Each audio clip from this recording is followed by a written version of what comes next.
नमस्कार, river 24 news में आपका स्वागत है। ताज़ा तरीन खबरों के साथ मैं शैलेंद्र। सबसे पहले प्रमुख खबरें। माखनलाल चतुर्वेदी विश्वविद्यालय का राजेंद्र शुक्ल ने किया निरीक्षण, दिए आवश्यक दिशा निर्देश। बिछिया थाना क्षेत्र अंतर्गत मिली अर्धजली लाश, स्थानीय रहवासियों में दहशत। अवैध उत्खनन पर पुलिस और खनिज की संयुक्त कार्रवाई और युवक की मिली लाश, परिजनों ने जताई हत्या की आशंका। खबरें विस्तार से। समग्र उत्थान पार्टी ने जनहित के मुद्दों को लेकर स्थानीय कार्यालय में पत्रकार वार्ता आयोजित की। गरीबी, बेरोजगारी, भ्रष्टाचार को खत्म करने समेत अन्य जनहित के मुद्दों को लेकर समग्र उत्थान पार्टी के प्रदेश प्रवक्ता एवं प्रदेश सदस्यता अभियान प्रभारी शिव कुमार मिश्रा ने संयुक्त पत्रकार वार्ता आयोजित की, जिसमें पार्टी के अन्य पदाधिकारी भी मौजूद रहे। क्या कहा पत्रकार वार्ता के दौरान, आप उन्हीं की जुबानी सुनिए। मीडिया बंधुओं को मेरा नमस्कार। समग्र उत्थान पार्टी शिव कुमार मिश्रा प्रभारी सदस्यता अभियान। सबकी समृद्धि, सबका उत्थान, राष्ट्र बने विश्व अभियान। हम आपके माध्यम से एक बात कहना चाहता हूं कि आज लगातार 15 वर्षों से रीवा में व्यापक स्तर पर भ्रष्टाचार हो रहा है। अब आप देख लें, जैसे रोड है, आज रोड 15 वर्षों से लगातार तहरा से लेकर चौराहा तक जो कि रोज खोदी जा रही है, उसका कोई आज तक, धूल से पूरी जनता त्राहि त्राहि मचा रखी है। धूल से जीना लोगों का दूभर हो गया है। बीमारियां से अनेक प्रकार से जिले में व्याप्त है, सिर्फ उसकी वजह धूल है। आप रोड के बाहर खड़े हो, रोड पर आए जैसे, वैसे धूल से नहा जाते हैं। आज यह स्थिति रीवा जिला की है, जो कि हमारे रीवा जिला से 8 विधायक हैं जो सत्ता की पार्टी के साथ, लेकिन उनका किसी का ध्यान नहीं है कि वास्तविक जरूरत लोगों की क्या है। रोड, पानी, बिजली। आज बिजली का स्थिति तो थोड़ा सा ठीक है, लेकिन उसमें भी जहां 100 रुपए आने का तो किसी को 1000 आ रहा, किसी को 1200 आ रहा, किसी को 1500 आ रहा। पब्लिक को जैसा लूट सको वैसा लूट लो। आज ये चला है, सिर्फ लूट लो। आज तो ऐसे ही कोरोना काल में सारी जनता त्राहि त्राहि मची है। किसी को कोई रोजगार नहीं है कि हम रोजगार उपलब्ध करा दें, तो रोजगार तो है नहीं। दूसरा तरफ से कैसे आम जनता को लूट ले किसी को। आज आप रोड पर देख लीजिए, रोड का यही हाल है चारों तरफ। आप वहां चले जाइए, बाईपास में चले जाइए, कोई भी गाड़ी आती है उससे 500 रुपए एंट्री, 1000 रुपए एंट्री, या किसी रूप से। एक तो वैसे ही परेशान, डीजल की आज हालत देख रहे हैं। रोड में कहीं भाड़ा नहीं बढ़ रहा है, गाड़ी का कोई भाड़ा नहीं है। जो कैसे उनको भाड़ा भी मिला, वो भी बेचारे परेशान है। किसी भी मतलब कोई भी ऐसा धंधा नहीं है, रोजगार नहीं है जो प्रताड़ित ना हो। शासन की कोई व्यवस्था वास्तविक रूप से रोड पर नहीं है, सिर्फ भाषणबाजी है, सिर्फ खोखलेबाजी है कि ऐसा कर देंगे, ऐसा कर देंगे। अभी चुनाव आएगा, कल कांग्रेस आएगी, परसों भाजपा आएगी, जो आएंगे तो एक दूसरे का सिर्फ कि उसने ऐसा किया है उसको खत्म। हरियाणा के लोग हैं, लेकिन रीवा वासियों को या मध्य प्रदेश वासियों को कोई जगह नहीं है। तो हम चाहते हैं कि मेरे यहाँ से रोजगार, मेरे रीवा वासियों को, मेरे संभाग के लोगों को रोजगार दिया जाए, उपलब्ध कराया जाए और उनको भी स्थान दिया जाए, क्योंकि वो जाने में, मुंबई जाने में, मद्रास जाने में विवश हैं। आज उनके बच्चे कैसे पले। आज एक चालक परिचालक भी है, उसकी भी स्थिति बहुत ही दयनीय है।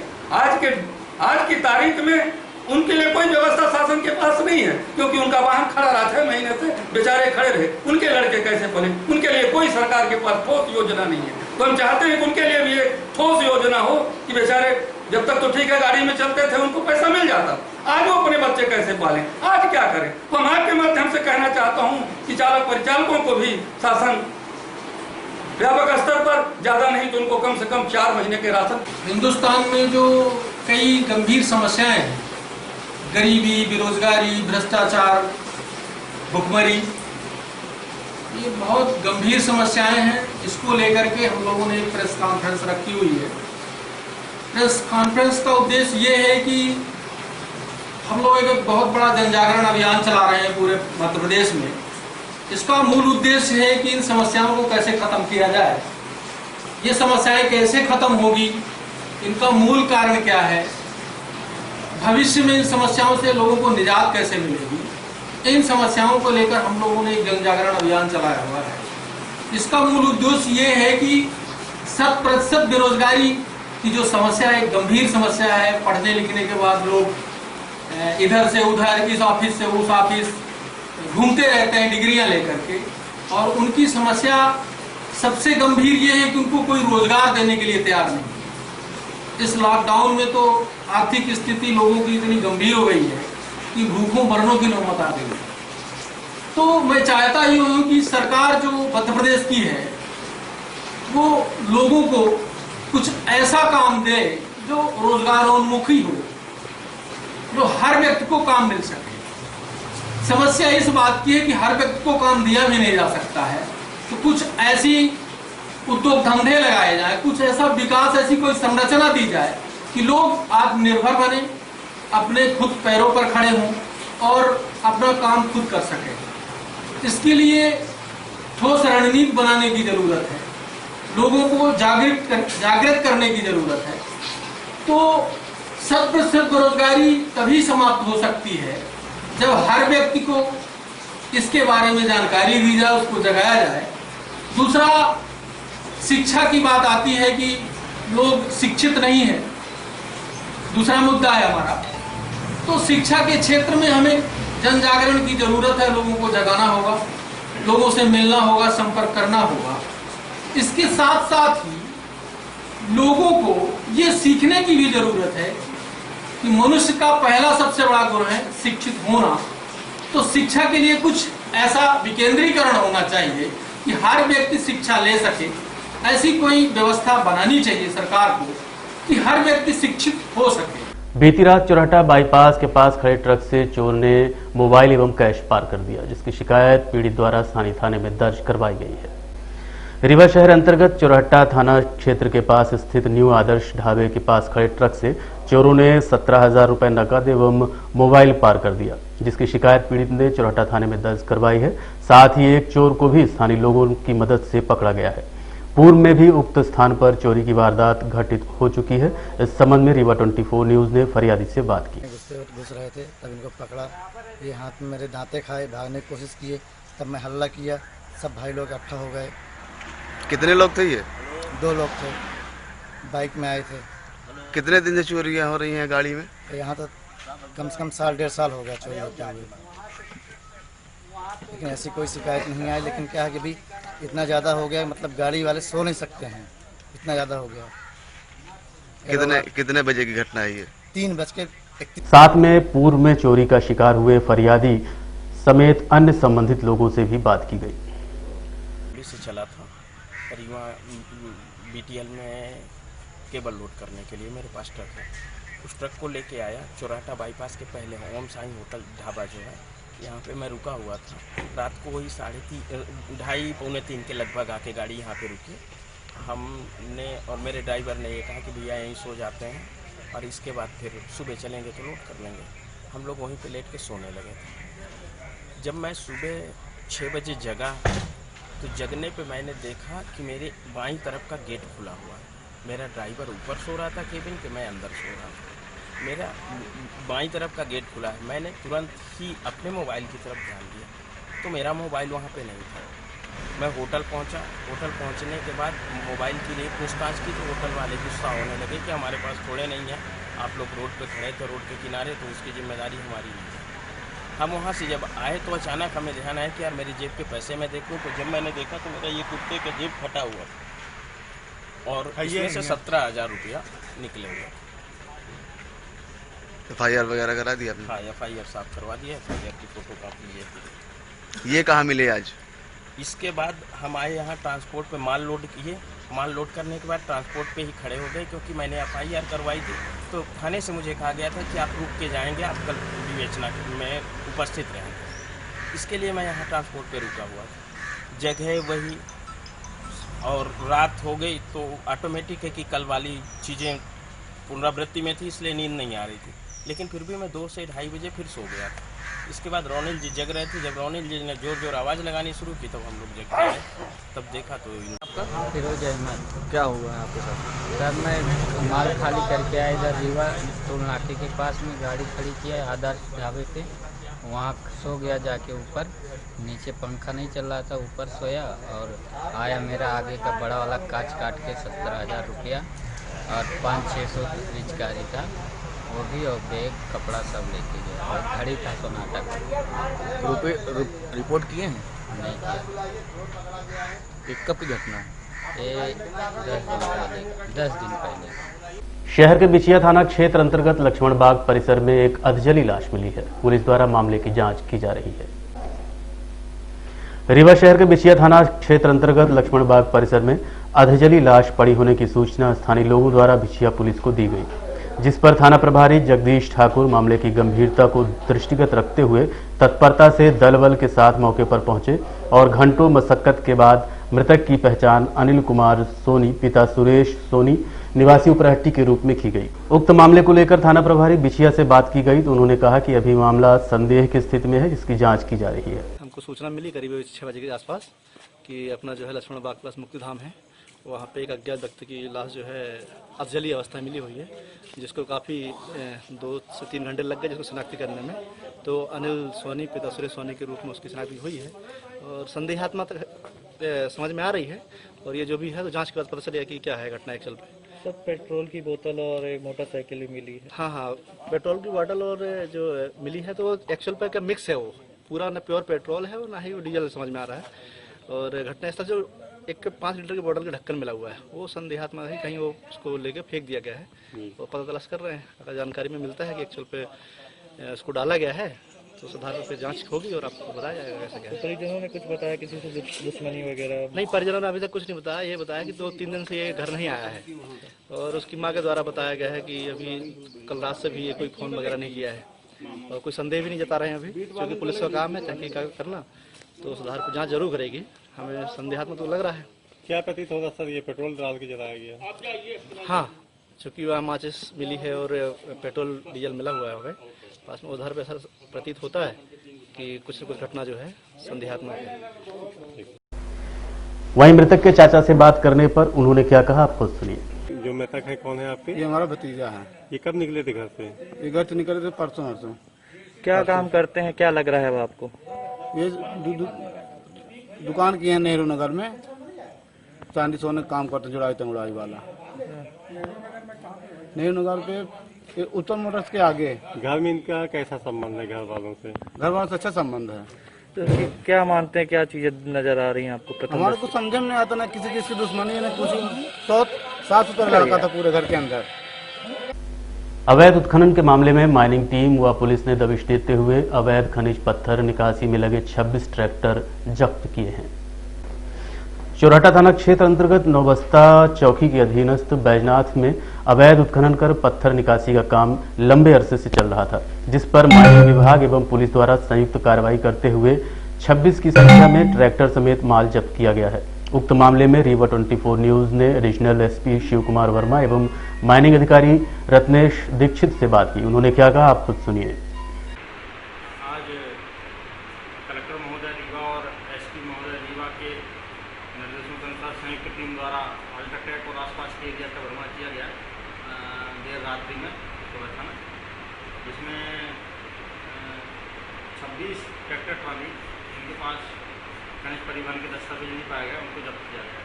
यहाँ की जाएंगी बिल्कुल, आगे भी ऐसी कार्रवाइयाँ चलती रहेंगी। यदि किसी प्रकार की किसी के पास अनुमति नहीं है तो उसका परीक्षण किया जाएगा। परीक्षण के उपरांत जो भी विधिमान्य कार्रवाई होगी उनको की जाएगी। ये चौराटा थाना क्षेत्र के नवस्ता चौकी का गांव है बैजनाथ, तो वहाँ पर अवैध रूप से उत्खनन हो रहा था पत्थर का। तो हमारे पुलिस अधीक्षक साहब के द्वारा ये अभियान प्लान किया गया था 2 दिन पहले, और इसमें माइनिंग की जो अधिकारियों के साथ में बड़ी मात्रा में पुलिस फोर्स भेजा गया था। करीब 6 थाना प्रभारी भेजे गए थे फोर्स के साथ में, और पर्याप्त बल के साथ जब वहाँ कार्रवाई की गई तो 26 ट्रैक्टर वहाँ अवैध उत्खनन करके माल ले जाने वाले पकड़े गए हैं। उनके विरुद्ध वैधानिक कार्रवाई की जा रही है। सर, जो वहाँ पे क्रशर लगाए हैं उनके ऊपर किस प्रकार की कार्रवाई होगी? वहाँ पे काफ़ी सारे क्रशर हैं। माइनिंग के जो अधिकारी हैं उनको बता दिया गया है और उनको आवश्यक पुलिस फोर्स भी दिया गया है, तो वो जिस तरह के तथ्य पाते हैं वहाँ उस तरह से वैधानिक कार्रवाई करेंगे। देखते रहिए रीवा 24 न्यूज। मिलते हैं छोटे से ब्रेक के बाद। हड्डी जोड़ एवं रीढ़ रोग तथा स्त्री रोग एवं प्रसूति रोग का इलाज एक ही छत के नीचे। विघ्नहर्ता hospital and trauma centre, hotel landmark के पास, रतहरा, रीवा। डॉक्टर संतोष सोनी, पूर्व चिकित्सक, बॉम्बे हॉस्पिटल, मुंबई। हड्डी जोड़ एवं रीढ़ रोग विशेषज्ञ, छोटे चीरे एवं दूरबीन विधि द्वारा हाथ तथा पैर की हड्डियों का ऑपरेशन। गठिया बात, जटिल एवं बिगड़े हुए फ्रैक्चर का बेहतर इलाज करते हैं डॉक्टर संतोष सोनी। विघ्नहर्ता हॉस्पिटल ट्रामा सेंटर में ही स्त्री एवं प्रसूत रोग विशेषज्ञ डॉक्टर शैलजा सोनी भी उपलब्ध हैं, जिनकी देखरेख में नॉर्मल डिलीवरी, सिजेरियन ऑपरेशन एवं बच्चेदानी से संबंधित ऑपरेशन की बेहतर सुविधा। संतानहीन दंपत्ति तत्काल संपर्क करें। विघ्नहर्ता hospital and trauma centre, hotel landmark के पास, रतहरा, रीवा। सुविधाजनक एवं सफल इलाज हेतु आज ही संपर्क करें। विघ्नहर्ता hospital and trauma centre, hotel landmark के पास, रतहरा, रीवा। मोबाइल नंबर 7828781983 अथवा 8462956774 पर। माखनलाल चतुर्वेदी राष्ट्रीय पत्रकारिता एवं संचार विश्वविद्यालय निर्माण कार्य का पूर्व मंत्री व वर्तमान विधायक ने निरीक्षण किया। माखनलाल चतुर्वेदी राष्ट्रीय पत्रकारिता एवं संचार विश्वविद्यालय का कार्य प्रगति पर है। पूर्व मंत्री और वर्तमान विधायक राजेंद्र शुक्ल ने निरीक्षण कर निर्माणाधीन कार्य को आगामी 1 माह में प्रथम चरण के भवन निर्माण का कार्य पूर्ण करने के निर्देश दिए हैं। इस संबंध में रीवा 24 न्यूज ने पूर्व मंत्री राजेंद्र शुक्ल से बात की। चतुर्वेदी विश्वविद्यालय का जो रीवा परिसर भारतीय जनता पार्टी के शासन में स्वीकृत हुआ था लगभग 40 करोड़ का, जिसमें पत्रकारिता के कोर्सेज भी थे और कंप्यूटर और अन्य कोर्सेज को भी चलाने की योजना थी, जिसको कांग्रेस की सरकार आने के बाद उसको अनावश्यक रूप से घटा दिया था और 40 करोड़ की स्वीकृत को 18 करोड़ कर दिया था। मुख्यमंत्री जी से चर्चा हो गई है, इसको फिर से 40 करोड़ की स्वीकृति जल्द ही मिलने वाली है। इस बीच में अच्छी खबर यह है कि बहुत तेज़ी से एडमिशन हुए हैं। अभी तक 2015 से चल रहे इस परिसर में इस वर्ष जो एडमिशन हुए हैं सबसे ज़्यादा हैं। जर्नलिज़्म के जो सीटें हैं, चाहे वो यूजी की कोर्स यूजी का हो चाहे पीजी का हो, 100% एडमिशन हो गए हैं। कंप्यूटर के जो 2 कोर्सेज़ हैं उसमें भी तेज़ी से एडमिशन हो रहे हैं। इसलिए आज मैंने यहाँ पर विज़िट करके और ग्राउंड और फर्स्ट फ्लोर में लगभग 10 क्लासेस जो बननी है, लैब बनना है, उसको 1 महीने के अंदर पूरा करने के बात कही है। और जो आवश्यक ड्राइंग डिज़ाइन इनको चाहिए थी वो सब आज शाम तक इनको मिल जाएगी। और हमारी ये कोशिश होगी कि जब कोरोना के में फ़िज़िकल क्लासेस शुरू करने का निर्देश शासन का आएगा तो बच्चे शिल्पी प्लाजा के उन 2 कमरों में पढ़ाई नहीं करेंगे, बल्कि इस सुंदर परिसर में जो बहुत ही आधुनिक तरीके से बन के तैयार हो रहा है उसमें सीधे बच्चों को लाया जाएगा और यहाँ से सत्र शुरू करने का अभियान का शुभारंभ होगा। डॉक्टर विवेक तिवारी बबला, पूर्व कांग्रेस प्रत्याशी सिरमौर ने पत्रकार वार्ता आयोजित की। मध्य प्रदेश विधानसभा के पूर्व अध्यक्ष श्रीयुत श्रीनिवास तिवारी जी की 95वीं जयंती 17 सितंबर को अमहिया रीवा में सुबह 11 बजे मनाई जाएगी। कोरोना महामारी के चलते इस वर्ष जयंती अत्यंत सादगी के साथ मनाया जाएगा। और भी जानकारियां डॉक्टर विवेक तिवारी ने पत्रकार वार्ता के दौरान दी, आप सुनिए। आज की पत्रकार वार्ता सिर्फ इतने के लिए है कि आप सबका जो स्नेह रहा हमेशा, उसी स्नेह को लेकर ये पत्रकार वार्ता 17 सितंबर, और आप सबका स्नेह बना रहे, बस इसके लिए है।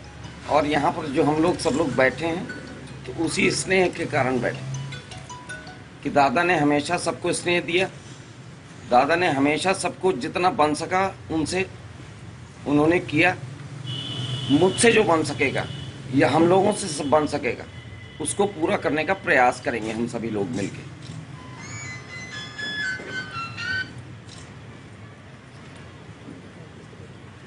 बाकी बहुत सारी बातें हैं, लेकिन मैं सिर्फ आप सभी से एक निवेदन करना चाहता हूं अपनी तरफ से कि 17 सितंबर को जैसे हम लोग पूरा हमेशा मनाते रहे, पंडियाई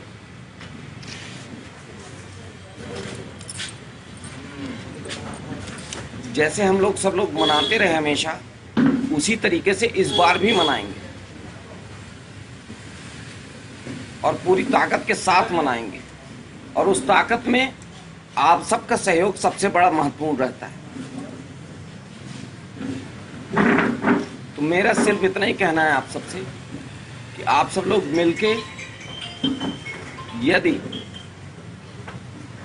यदि यहाँ पर आता ही नहीं, खैर क्योंकि आप सबका स्नेह हमेशा ही रहता है, तो सिर्फ मैं इतना ही कहना चाहता हूँ कि हम सब लोग मिलकर पूरी ताकत के साथ दादा का जन्मदिन 17 सितंबर को मनाएं। बस मैं इतना ही आप सबसे कहना चाहता हूँ और यही निवेदन है आप सबसे कि आप सब लोग अपना अपना स्नेह, अपना अपना प्यार सब दें।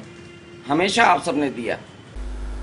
युवक को संजय गांधी अस्पताल में कुछ युवक छोड़कर चले गए, जिसकी मौत हो गई। परिजनों ने हत्या का आरोप लगाया है। सिविल लाइन थाना क्षेत्र अंतर्गत देशी शराब की दुकान के कार्यरत थानेंद्र सिंह नामक युवक को कुछ लोगों द्वारा संजय गांधी अस्पताल ले जाकर छोड़ दिया गया। बाद में उसकी मौत हो गई, जिस पर परिजनों के भाई ने हत्या का आरोप दिवाकर सिंह नामक हौली के मालिक पर लगाया है। स्कूल के पास जो है हौली, उसमें काम करता था। घर से सुबह खाना पीना खा के बिल्कुल बढ़िया स्वस्थ आया है और हौली से फिर यहाँ से फ़ोन गया कि आपके भाई की तबीयत खराब है। तबीयत खराब तो हम लोग वहाँ जाके पता किए तो वो लोग 4-5 लड़के ले जाके वहाँ संजय गांधी हॉस्पिटल ले गए और जैसे हम लोग वहाँ गए तो वो लड़के भाग दिए। जब फ़ोन करने लगे तो मुझे ये पूरा शक है कि हमारे छोटे भाई का मर्डर हुआ है।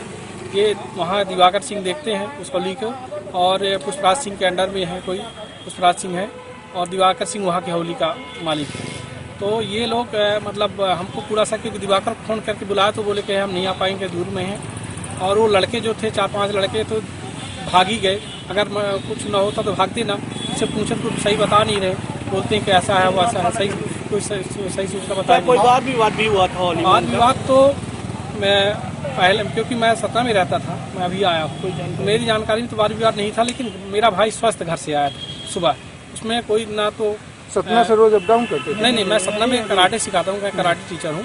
मेरा नाम वीरेंद्र प्रताप सिंह है। मेरा गाँव है इटाहा, मैं इटाहा, भाई भी इटाहा से आता था। तो अब ऐसी घटना हो गई। हौली में नौकरी करता था। क्या बेचता था? मतलब वो देसी शराब, जो हौली है देसी शराब। तो जिनकी मृत्यु हुई उनका क्या नाम है? जी, जिनकी मृत्यु हुई उनका नाम? नारायण सिंह, मेरा छोटे भाई जो तो आपका नाम? वीरेंद्र प्रताप सिंह। चोट के निशान भी है कहीं? हाँ, थोड़ा बहुत चोट के निशान है, ज़्यादा तो नहीं है, थोड़ा निशान। मुझे पूरा शक है कि उसका मर्डर हुआ है और ये दिवाकर सिंह लोग, दिवाकर और पुष्पराज सिंह लोगों का हाथ है। ठीक। और अब चलने से पहले प्रमुख खबरें एक बार फिर। माखनलाल चतुर्वेदी विश्वविद्यालय का राजेंद्र शुक्ल ने किया निरीक्षण, दिए आवश्यक निर्देश। बिछिया थाना क्षेत्र अंतर्गत मिली अधजली लाश, स्थानीय रहवासियों में दहशत। अवैध उत्खनन पर पुलिस और खनिज की संयुक्त कार्रवाई और युवक की मिली लाश, परिजनों ने जताई हत्या की आशंका। आज के अंक में इतना ही। देखते रहिए रीवा 24 न्यूज। नमस्कार।